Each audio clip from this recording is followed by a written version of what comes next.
another Out of the Norm show. I'm in a dusty little old shop here that could be making anything from coffee tables to bookends, but it's actually the home of Skinny Trammell's beautiful guitars, fiddles, mandolins, dobros. What else are you making, Skinny? That's miniature cowboy boots. I whittle them.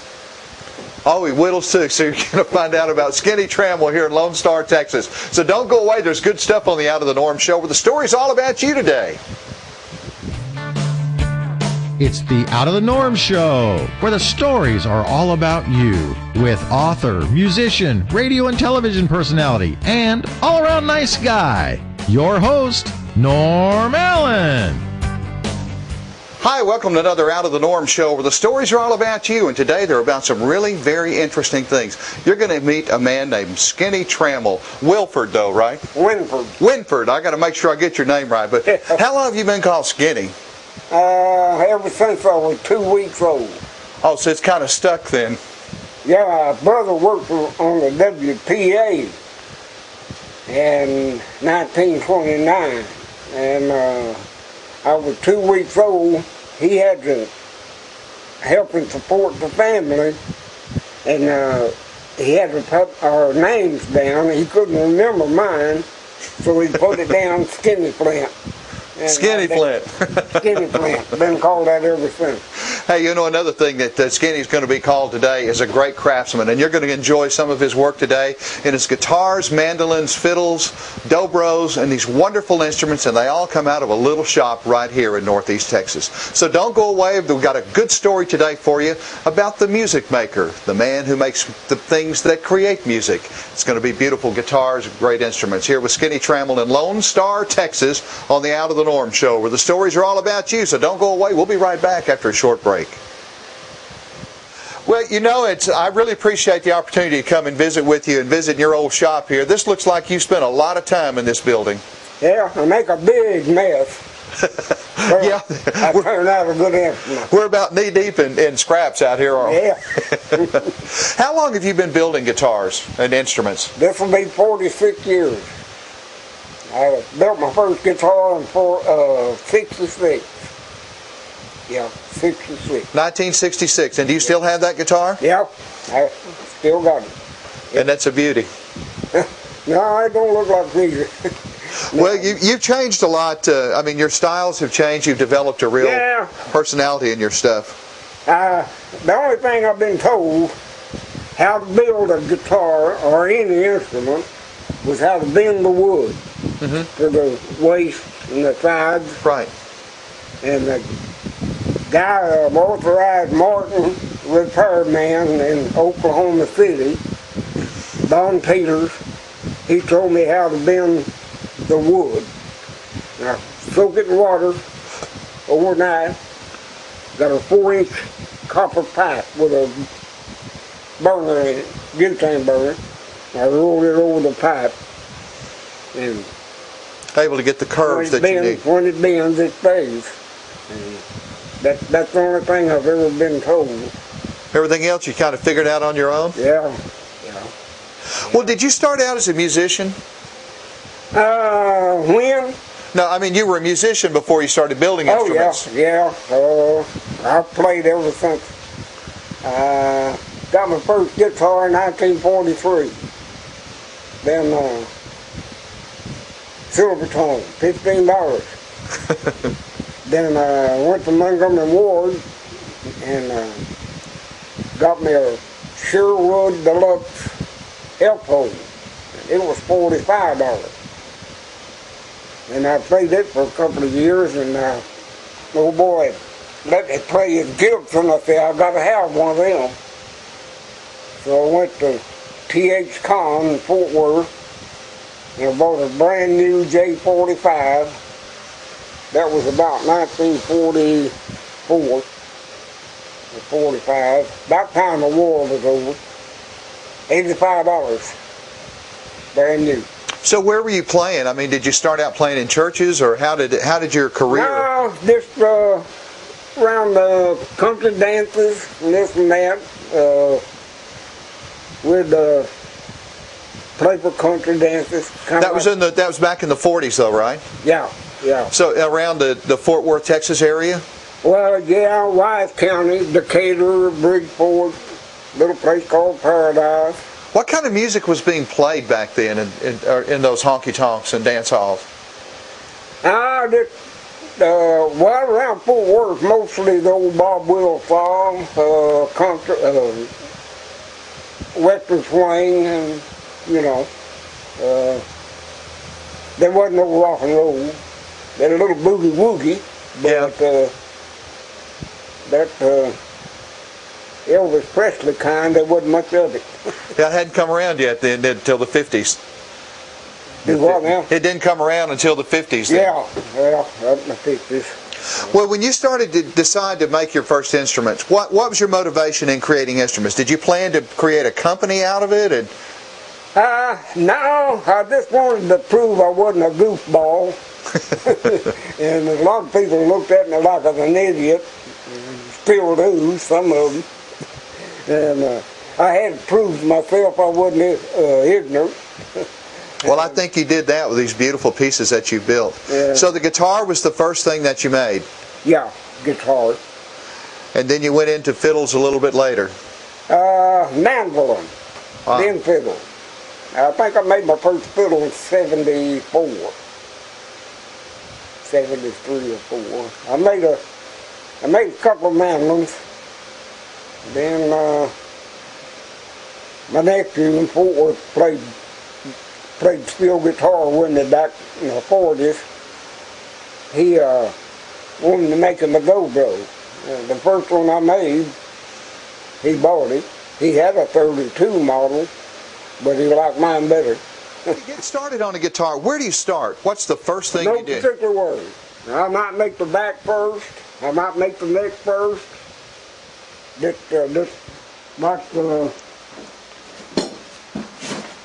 Like the back here. Okay, so all right. Now, first of all, how do you get the wood this thin?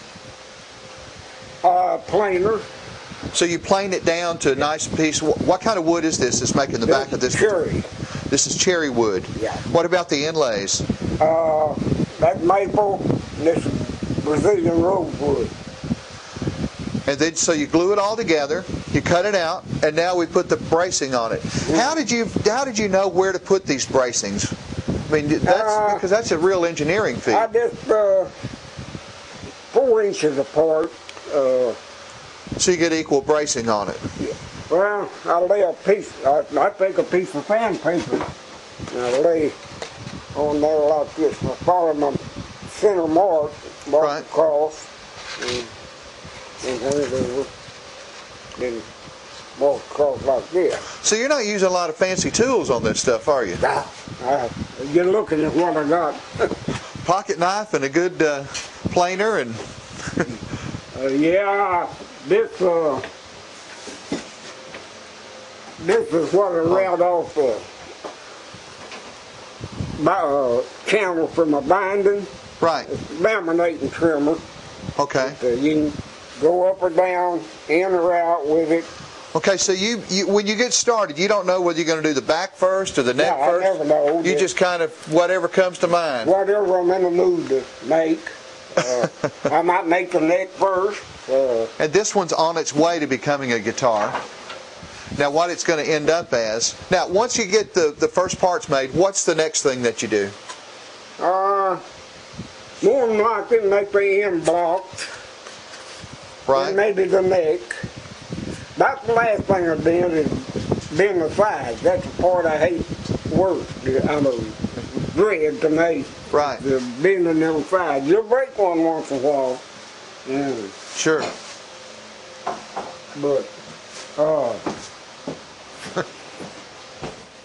making great instruments. I mean, you can see a lot of handiwork here where Skinny is just with small, simple tools, and he's just created amazing instruments. Yeah. this is my side material. Oh, okay. So this would be, when you soak it, then this is going to give to the sides. Yeah. Okay, and you'll see some of that now, the sides on this guitar, and this is what it would be made of right here. Soak this in wood overnight, and then gradually begin to bend it. It was 1 inch stuff. Now, what kind of wood is that? It's mahogany. So mahogany's real pliable for that kind of thing, that kind of work? I'd rather use maple and walnut than any of it. Now what we're talking about here, with these pieces right here, are the sides of the guitar that go right down the sides like this. That's how this was bent. It's right here in a little tub of water, and very carefully, Soak them in my bathtub. Now, you soak them in your bathtub? This walnut this is made out of is 100 years old or probably older. It's made from a fireplace mantle put together with square nails. And you were able to get that piece of wood so you could build on it. Yeah. This is a guitar that he just recently finished. And some of the signature pieces on it, of course I'm left-handed so I'm holding it this way, but when you look at the cut on his pick guard right here, you'll find that same design on almost all of his guitars. It's some beautiful work on it. Look at the inlay work on the back. Piece of it. This is some that's already finished. When you get ready to do the necks, do you have a particular style that you copy from, or is there a... No. I mean, because I noticed that most of your necks are a little wider than some.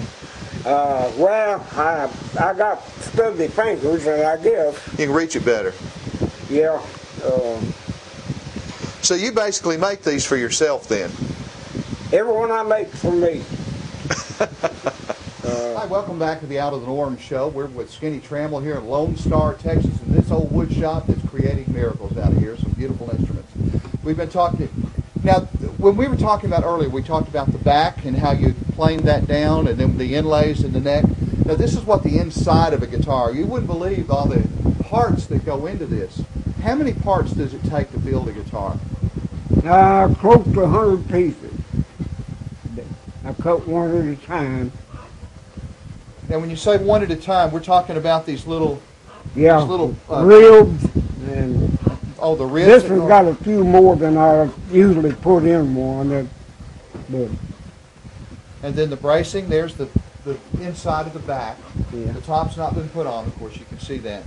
Now, your truss rod, do you run a truss rod through these? Yeah, but it comes in here, and I adjust it up front. So when you need to adjust the neck, you would adjust it from here then. Okay, with the truss rod running down the center of the neck here. So how far along is this guitar? I got the top busted on this one, and I'm having to put a new top on it. So you can do anything you want to in the tops. Then you can do all kinds of things with it, couldn't you? Yeah. Yeah. So the truss rod, is it inside this inlay, under this inlay? Mm-hmm. So this would be hollowed out in the neck for the rod to go through. Yeah. Well, it's 3-piece neck, really. Okay. 3-piece. Then I wrap or saw it out. I saw out a slot the same width on the rod. Okay. And I inlay it from right here all the way to the front. Now the truss rod is so you can adjust the tension on the neck and make it where it's easier to play. It's called getting the action right, setting the action. Keep it straight. Yeah.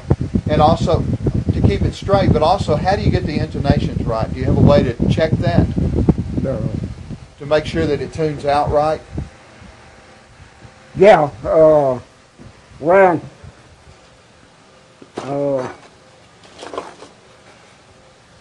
I got a fingerboard somewhere, but anyway, you set up your harmonics. You measure from the 12th fret, from the nut to your 12th fret, then from your 12th fret to the saddle on your bridge. The same distance from the 12th fret there to the same distance to the back here. So that's how the intonation and tuning is set up, because it has to be equal distance. Yeah, on the 12th fret. I've been playing guitar 40 years and I didn't know that. Yeah. Oh, wow. Now, the fret is actually not the little wire piece that goes across. The fret is the space between it, right? Mm-hmm.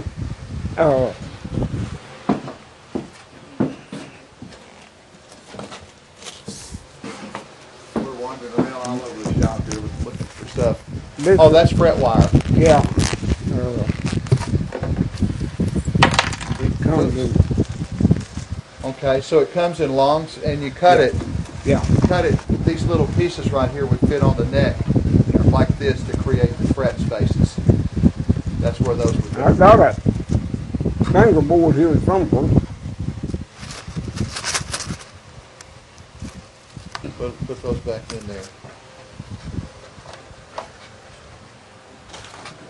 Yeah, here it is. Oh, okay.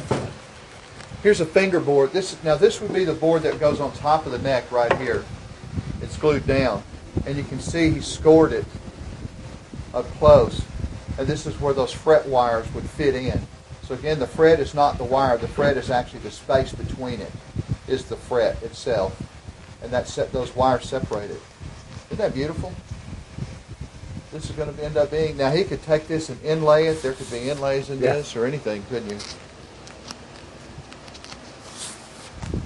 You profile it after you saw your fret. You leave it square in the model box.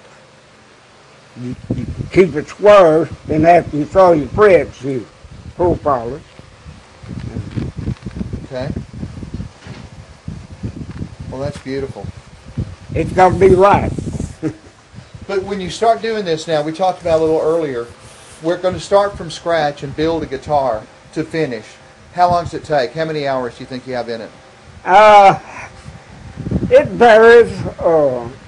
If it's according to how fancy you want to make it, Right. how much extra Well, like inlays inlay and all that and stuff. what have you. But it takes a hard month. $200 probably. But that's a lot of hours, though, Yeah. in a month. I mean, you're talking a couple of 100 hours Yeah, at least in it. yeah. And then they're exquisite instruments. Who are playing some of your instruments now? Nobody particular. Cal Smith wanted to take one and help me sell them, but he said I can buy or purchase any kind I want for nothing. They give it to me. Right. And one of the boys that played Porter Wagner, he wanted me to build him one, but I never did. Those guys, Gibson, Martin, give them their guitars. They don't have to pay for them. Publicity. Right. Yeah. I ain't no telling how many B-45 Martin George Jones throws over his shoulder and drugged. So, and you've made, how many guitars have you made since 1962? This one I just finished, I think 63. 63 guitars. 63. And those are floating around the country somewhere, most of them. Yeah, all of them except about 7 or 8.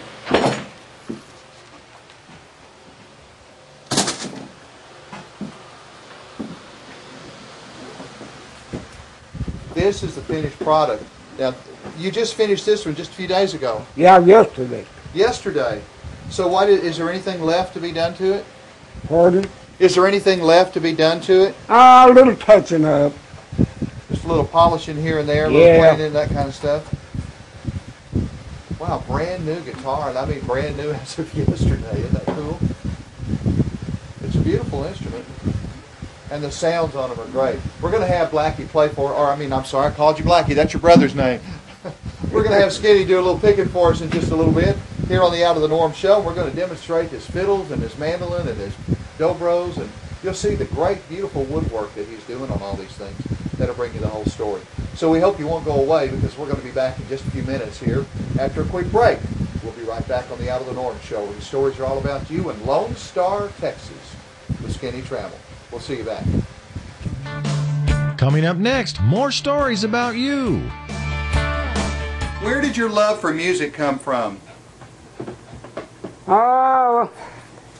Probably Carter family. When I was a kid, we had the old Victrola, and Carter family, Jimmy Rogers, back in the 30s, that was about the only hillbilly music you could get. But you told me that hillbilly music's not, that you changed all that. Yeah, up in the 40s. Tell me about that. Well, I thought hillbilly sounded kind of odd for people who lived out on the prairie or instead of up in the hills. And I kind of embarrassing to be called a hillbilly. And I told people we didn't play hillbilly music, we played country music. And we're country boys. And that was about 1946. And I guess it caught on. They're calling it country today, but it ain't like it was in the 50s and 60s, 70s. You've seen music come and go and change a lot through the years, haven't you? Yeah, yeah. Do you still listen to music? Not a whole lot. Now, the old time, yeah. I've got hundreds of records of the old boys, George Jones, Johnny Horton, Jim Reeves, Ernest Tubb, Merle Haggard, Buck Owens. I got probably 100 records of them. Tell me a little bit about your fiddle making. I hadn't really thought about building one, so somebody, I don't remember who it was, mentioned me making one. And I thought, well, I might as well. And the first one I made, my old buddy in Fort Worth, Bob Nation, he's got the first one I made. And he said it's the best one I ever made. Well, let's take a look at that one in front of you. Pardon? Let's take a look at that one in front of you.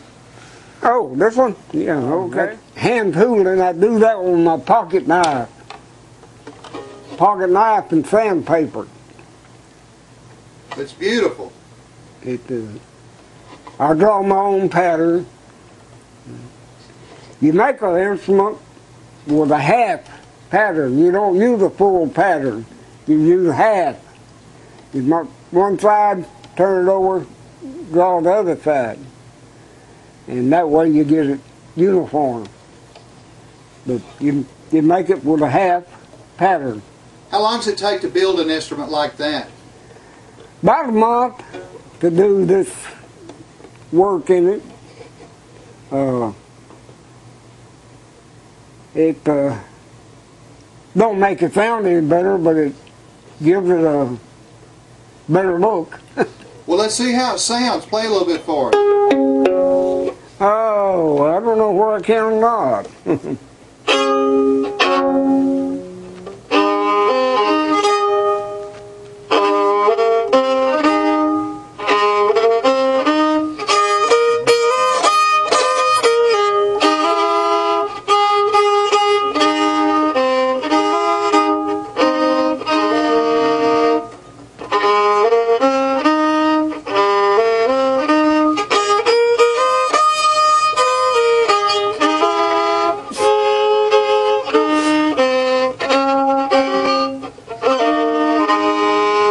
All right. Yeah. Let's see. I'm a little bit nervous. It's hard to play when you're nervous, especially finger work.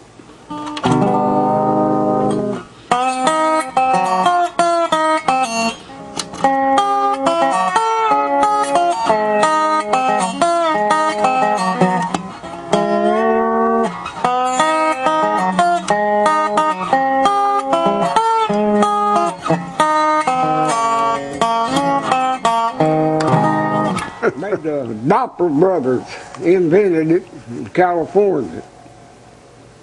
That's why they call it dobro. There were two brothers. One made dobro, made one, and the other one made another. And then they decided they'd go together, and they couldn't think of a name. Their name was Doctor.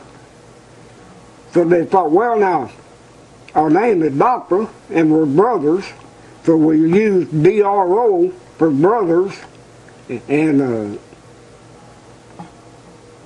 BRO for brothers, and they called it Dobro. Named it the Dobro, Doctor Brothers. How long ago was that? You know what year that was?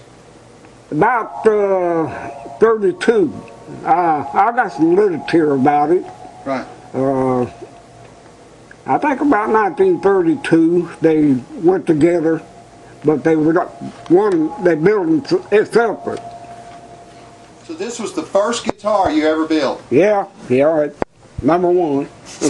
Bird's Eye Maple. What year was that? 1966. I would say your guitar building has definitely made some improvements since the early days. Do what now? I think your guitar building has definitely improved since the first one. Yeah, a little different. It's Oh, isn't that beautiful?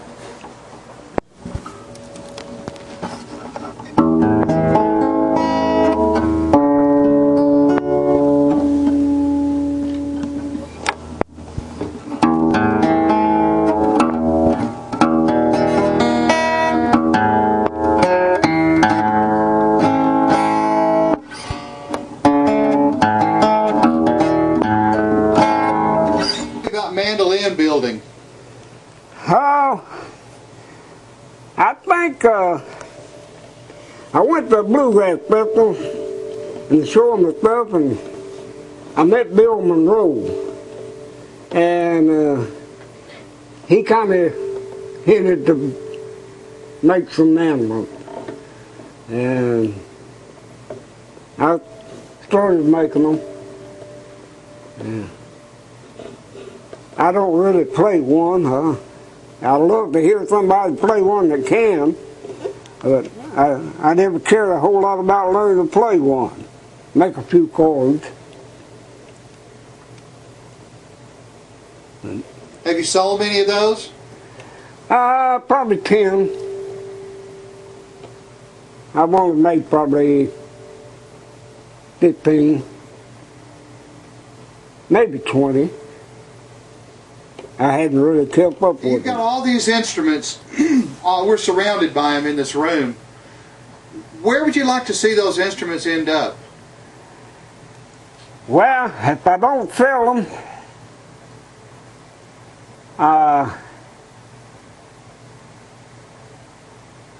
my grandmother was Cherokee Indian. And I told my wife, I thought, well, if I could talk to the Cherokee Nation, when I'm gone, I might will them to the Cherokee Indian Nation. An Indian kid that never had nothing. They're the only people in this country that's got a gripe. Yeah. At least I could do that much for them. And that may be where a lot of them will wind up.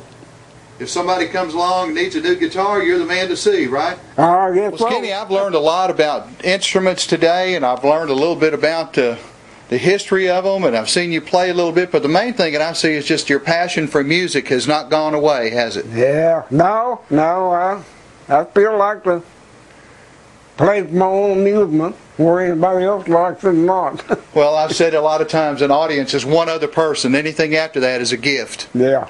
That's right. Well, thank you for taking the time to tell us your story and share some of your instruments with us. Mm-hmm. And we want to remind you, too, that if you'd like to get more information, you can go through our website, and we'll be glad to hook you up and give you a contact with Skinny Trammell right here in Lone Star, Texas. But I thank you for taking the time and sharing with us. Yeah, we appreciate you coming, and I won't forget you.